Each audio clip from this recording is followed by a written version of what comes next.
Bonjour à tous, c'est Jean-Luc Roux sur sa chaîne YouTube. Aujourd'hui, nous allons parler de la Grèce qui envisage l'achat de systèmes israéliens de défense aérienne pour au moins 2 milliards d'euros.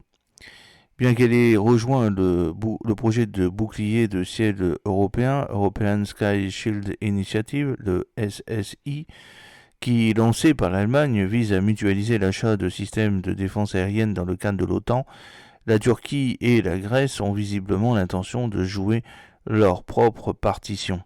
Et oui, ainsi en août, en faisant allusion au système israélien, le Dôme de fer ou Iron Dome, Ankara a lancé le projet Dôme d'acier, lequel doit permettre d'intégrer l'ensemble des moyens de défense aérienne utilisés par ces forces armées au sein d'un seul réseau. Et cela avec le concours des groupes Aselsan, Roketsan et MKE.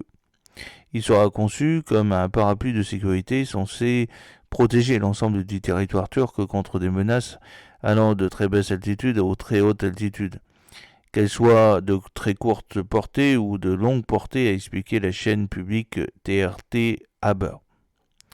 La Grèce n'est pas en reste, mais pour se doter d'une défense aérienne multicouche, elle envisage de se tourner vers Israël, pays avec lequel elle a noué une étroite coopération militaire en raison des intérêts qu'elle partage avec lui, notamment dans le domaine de l'énergie avec le projet de gazoduc EstMed. Le projet consiste à développer un système antiaérien et anti-drone multicouche. Nous sommes en discussion avec Israël à ce sujet, en effet, confirmé une source proche du dossier à l'agence Reuters après une réunion tenue à huis clos avec Nikos Diandias, qui est le ministre grec de la Défense. Cette information avait été révélée par le site spécialisé grec On Alert. Il s'agit d'un programme d'un montant de 2 milliards d'euros.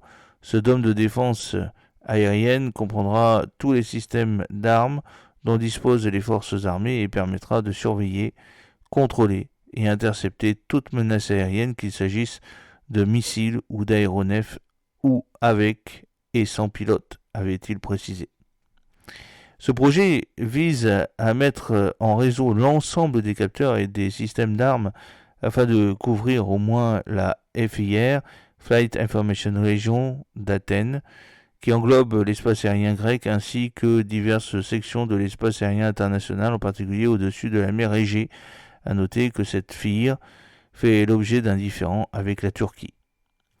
Parmi les systèmes que le ministère grec de la Défense envisage d'acquérir, aucun ne fait partie de ceux proposés dans le cadre de l'ESSI, à savoir l'Iris-T SLM allemand que nous avons parlé il y a très peu de temps sur une autre vidéo, mais aussi le Patriot américain, on a parlé aussi, et l'Arrow 3 israélien. Et si le consortium Rosam, MBDA et Thales voyait une opportunité pour exporter le SAM-TNG, sol-air moyenne portée terrestre de nouvelle génération, il en sera pour ses frais. En effet, toujours selon On Alert, la Grèce est intéressée par le système israélien Front de David ou David Sling, qui, affichant une portée de 300 km, est coproduit par Rafael et l'américain Raytheon. Le Barak MX d'Israel Aerospace Industries pour les défenses d'interception allant de 35 à 150 km et le Spider MR Surface to Air Python and Derby capable d'intercepter une cible évoluant à 52 000 pieds à 50 km de distance. L'un des points des discussions en cours reporte sur les compensations qu'Athènes pourrait obtenir dans le cas d'un accord à l'industrie grecque devant être impliquée dans la maintenance de ces systèmes, voire dans leur mise à niveau ultérieure.